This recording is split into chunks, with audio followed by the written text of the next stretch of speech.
Baik, kita lanjutkan sekarang 1 Tawarik 15, tabut dipindahkan ke Yerusalem. Kita ingat dulu ketika tabut itu mau dipindahkan, ya akhirnya Usa mati. Sehingga tabut itu ditaruh di rumah Obed-Edom. Rumah Obed-Edom diberkati Tuhan. Dan kita lihat sekarang 1 Tawarik 15 ayat yang pertama. Daud membuat bagi dirinya gedung-gedung di kota Daud, lalu ia menyiapkan tempat bagi tabut Allah dan membentangkan kemah untuk itu. Ketika itu berkatalah Daud, janganlah ada yang mengangkat tabut Allah selain dari orang Lewi, sebab merekalah yang dipilih Tuhan untuk mengangkat tabut Tuhan dan untuk menyelenggarakannya sampai selama-lamanya. Perhatikan kenapa Usa mati, karena pada waktu pertama kali mengangkat tabut itu Daud tidak meminta petunjuk kepada para imam. Yang harus mengangkat tabut itu memang haruslah orang Lewi, itu peraturan Tuhan. Tidak boleh diangkat pakai kereta ataupun kuda ya. Lalu akhirnya Daud berkata, tidak boleh ada orang lain yang mengangkat tabut itu selain daripada orang Lewi, sebab merekalah yang berhak. Ya, merekalah yang ditunjuk Allah, dipilih Tuhan untuk mengangkat tabut Tuhan itu. Ayat 3, kemudian Daud mengumpulkan segenap Israel ke Yerusalem untuk mengangkut tabut Tuhan ke tempat yang telah disiapkannya untuk itu. Daud mengumpulkan Bani Harun dan orang Lewi, dari Bani Kehat, Uriel seorang pemimpin dan saudara-saudara sepuaknya 120 orang. Dari Bani Merari, Asaya seorang pemimpin dan saudara-saudara sepuaknya 220 orang. Dari Bani Gerson, Yoel seorang pemimpin dan saudara-saudara sepuaknya 130 orang. Dari Bani Elsafan, Samaya seorang pemimpin dan saudara-saudara sepuaknya 200 orang. Dari Bani Hebron, Eliel seorang pemimpin dan saudara-saudara sepuaknya 80 orang. Dari Bani Usiel, Aminadab seorang pemimpin dan saudara-saudara sepuaknya 112 orang. Lalu Daud memanggil Sadok dan Abiatar imam-imam itu dan orang-orang Lewi, yakni Uriel, Asaya, Yoel, Semaya, Eliel dan Aminadab, dan berkata kepada mereka, hai kamu ini para kepala puak dari orang Lewi, kuduskanlah dirimu, kamu ini dan saudara-saudara sepuakmu, supaya kamu mengangkut tabut Tuhan Allah Israel ke tempat yang telah kusiapkan untuk itu. Saudara lihat ya, Daud mengikuti semua tata cara yang Tuhan mau. Orang harus menguduskan diri untuk mengangkat tabut itu. Sebab kalau orang tidak kudus menyentuh tabut itu akan mati seperti Usa, saudara ya. Ayat 13, sebab oleh karena pada pertama kali kamu tidak hadir, maka Tuhan Allah kita telah menyambar di tengah-tengah kita, sebab kita tidak meminta petunjuknya seperti seharusnya. Kenapa Usa mati ketika pertama kali tabut itu diangkat? Karena Daud tidak meminta petunjuk Tuhan untuk mengangkat tabut itu. Dia dengan caranya sendiri memakai kereta, padahal tabut itu sama sekali tidak boleh diangkat oleh kereta atau kuda atau apapun kecuali oleh imam, yaitu orang-orang Lewi yang mengangkatnya. Dan Daud sadar akan hal itu sehingga dia berkata, pada waktu itu kamu tidak hadir sehingga Tuhan menyambar. Ya, para imam menguduskan diri supaya mereka siap untuk mengangkut tabut itu, saudara. Menguduskan artinya itu memisahkan diri, dipisahkan dengan tujuan-tujuan kudus untuk menabiskan ya. Para imam secara simbolis memisahkan diri dari dosa dan kejahatan. Hal ini dilakukan dengan membasuh diri dan pakaian mereka dalam upacara khusus ya. Walaupun kita tidak diharuskan untuk melaksanakan upacara semacam itu sekarang, kita bisa menguduskan diri dengan cara apa? Ya, membuang segala dosa, membaca firman Tuhan, sungguh-sungguh kita terapkan semua firman dalam hidup kita, mempersiapkan hati kita ya sehingga kita ini bisa kudus di hadapan Tuhan. Bahkan memberi waktu untuk Tuhan, memisahkan diri dan terus berada dalam hadirat Tuhan. Ya, menguduskan diri untuk Tuhan itu harus dilakukan ya saudara. Artinya apa? Kita membuang segala hal yang tidak berkenan pada Tuhan, kepahitan, kekecewaan, bahkan amarah, apapun yang ada dalam hidup kita supaya kita ini berkenan. Dikatakan di sana akhirnya Daud memilih orang-orang yang akan dipakai Tuhan ya. Dan pada pertama kali ketika Daud membawa ya tabut itu, Saat dibawa kembali ke Israel dengan sebuah kereta yang ditarik oleh lembu-lembu, akhirnya tersandung dan Usa mencoba untuk menahan tabut itu, lalu dia mati disambar oleh Tuhan pada saat itu. Kesalahan ini ya bukanlah pada keinginan Daud untuk memindahkan tabut itu, tetapi dalam caranya membawa tabut itu. Daud mungkin mengabaikan atau tidak menyadari akan perintah khusus dalam hukum Allah tentang cara untuk memindahkan tabut itu. Ya jelas dia tidak menemukan kesalahan dan sekarang dia bersiap untuk memperbaikinya. Peristiwa ini adalah sebuah pelajaran berharga yang ilahi untuk seluruh Israel, bahwa Allah yang mengatur raja dan bukan sebaliknya. Seandainya Daud diizinkan untuk menangani tabut dengan ceroboh, maka pelajaran apa yang akan disampaikan oleh hal tersebut kepada bangsa itu menyangkut iman mereka. Tuhan juga mengizinkan semua itu terjadi supaya menjadi sebuah pelajaran penting bagi orang Israel, bahwa mereka harus mengikuti tata cara yang sudah Tuhan atur. Sekalipun dia raja, dia harus ikuti tata cara Tuhan. Hukum Tuhan bahwa ternyata membawa tabut itu tidak boleh sembarangan seperti maunya, tetapi ikuti yang harus mengangkat Imam Lewi, mereka menguduskan diri untuk mereka boleh berkenan kepada Tuhan dan lain sebagainya. Ayat 14 dikatakan di sana, jadi para imam dan orang-orang Lewi menguduskan dirinya untuk mengangkut tabut Tuhan Allah Israel. Kemudian Bani Lewi mengangkut tabut Allah itu dengan gandar pengusung di atas bahu mereka, seperti yang diperintahkan Musa sesuai dengan firman Tuhan. Ya, Daud memerintahkan para kepala orang Lewi itu supaya mereka menyuruh berdiri saudara-saudara sepuak mereka, yakni para penyanyi, dengan membawa alat-alat musik seperti gambus, kecapi, dan ceracap untuk memperdengarkan dengan nyaring lagu-lagu gembira. Maka orang Lewi itu menyuruh berdiri Heman bin Yoel, dan dari saudara-saudara sepuaknya Asaf bin Berekia, dari Bani Merari saudara-saudara sepuak mereka Etan bin Kusaya, dan bersama-sama mereka itu saudara-saudara mereka dari tingkat kedua Sakaria, Yaziel, Semiramot, Yehiel, Uni, Eliab, Benaya, Maaseya, Matika, Elifele, Mikeya, dan Obed Edom, serta Yeiel, para penunggu pintu gerbang. Ya, jadi kita lihat saudara di sini, ketika usaha pertama Daud untuk memindah tabut itu sudah gagal, dia belajar dari sebuah pelajaran penting.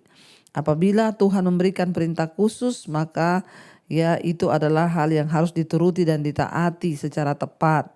Kali ini Daud mengatur orang-orang Lewi yang mengangkut tabut, dan kita mungkin tidak sepenuhnya memahami alasan dibalik perintah Allah itu, tetapi kita mengetahui bahwa itu memang cara Tuhan dan penilaian Tuhan itu tidak mungkin salah.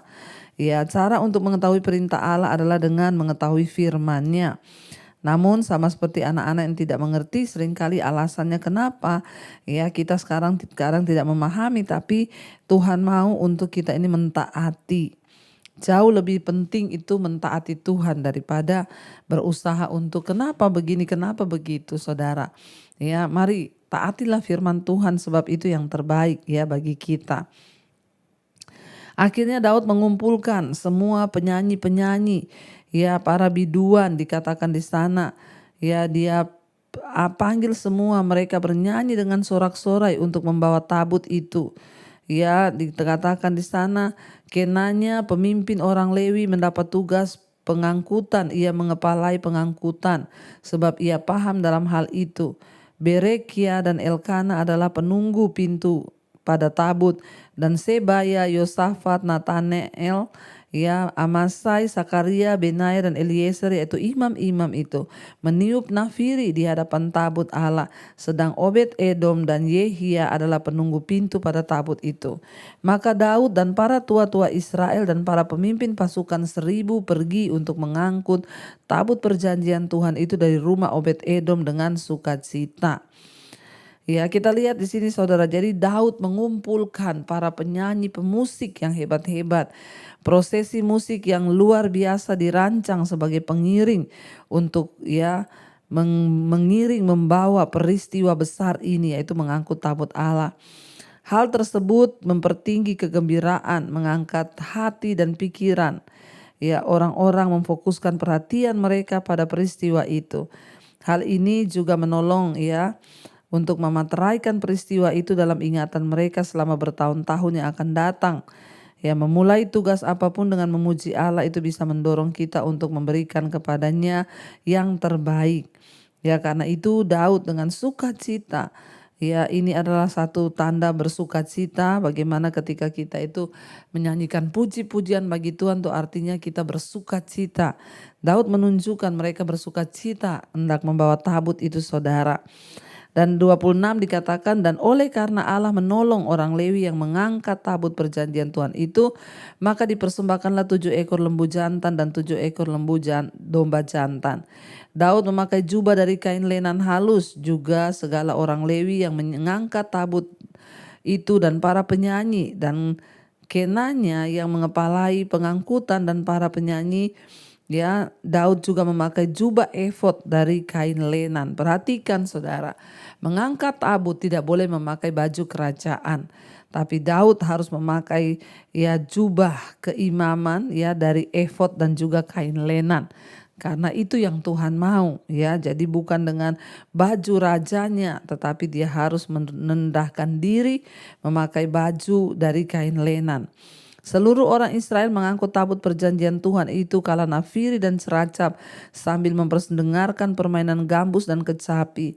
Ketika tabut perjanjian Tuhan itu sampai ke kota Daud, maka Mikal anak perempuan Saul menjenguk dari jendela lalu melihat Raja Daud melompat-lompat dan menari-nari. Sebab itu ia memandang rendah Daud dalam hatinya. Ya, saudara, kita lihat di sini ya akhirnya Daud ya bahkan terlihat ya seperti orang bodoh di mata sebagian orang karena dia mau mengekspresikan kegembiraannya kepada Tuhan dan ucapan syukurnya untuk membawa tabut itu. Ya, dan sebaliknya justru Mikal ya anak perempuan Daud menganggap itu ya bahwa Daud itu dikatakan di sana ketika dia melihat Daud dia merasa jijik dan melihat tindakan Daud itu tidak pantas dilakukan sebagai seorang raja. Dia bersukacita akan tabut itu.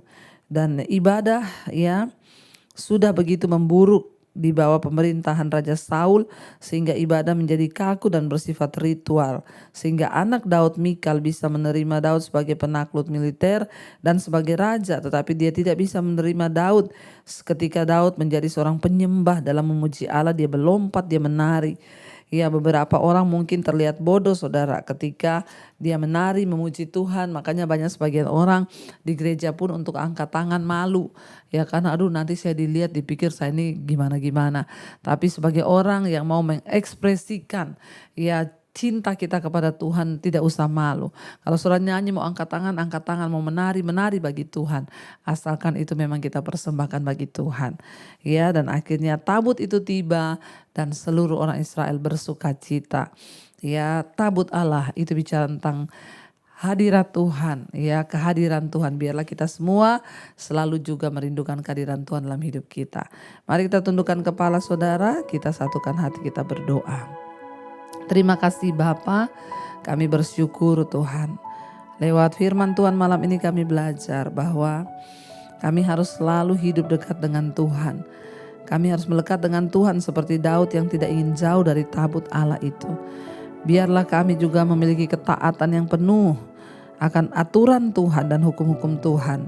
Seperti Daud ketika memindahkan tabut itu dia taat sepenuhnya pada perintah Allah. Terima kasih Bapa, kami tahu ada berkat dalam ketaatan. Berkati setiap anak-anak-Mu yang setia mengikuti mezbah doa. Biarlah ketaatan mereka membuahkan upah di hadapan Tuhan. Kami tahu dan percaya tidak sia-sia orang yang mencari Tuhan. Engkau menjadi jawaban dalam setiap persoalan pergumulan kami Tuhan. Engkau memberi kekuatan kepada yang lemah, memulihkan mereka yang sudah tidak berdaya. Bahkan hari ini hamba berdoa untuk setiap yang sakit Tuhan sembuhkan dan pulihkan. Mari saudara letakkan tanganmu di bagian yang sakit dan berkatakan aku percaya aku disembuhkan Tuhan. Berkati Tuhan setiap mereka yang ada dalam masalah, keterikatan dengan dosa-dosa Tuhan lepaskan. Yang adalah masalah keuangan, hutang piutang, terlilit, Tuhan tolong lepaskan Bapa. Kami mau bertobat sungguh-sungguh di jalan Tuhan. Kami tahu tidak ada perkara yang mustahil bagi Tuhan ketika kami berharap kepada Tuhan.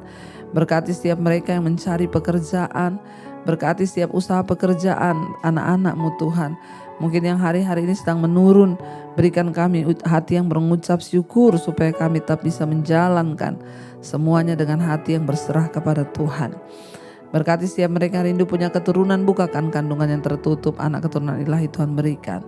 Kau juga memberkati setiap mereka Tuhan yang hari-hari ini sedang terbaring sakit Tuhan, jamah pemulihan demi pemulihan dalam rumah tangga juga boleh terjadi. Suami bertobat, istri bertobat, orang tua bertobat, anak-anak bertobat.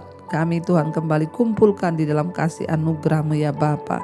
Jagai, lindungi anak-anak kami dalam pergaulan mereka, masa depan mereka, jodoh mereka yang terbaik.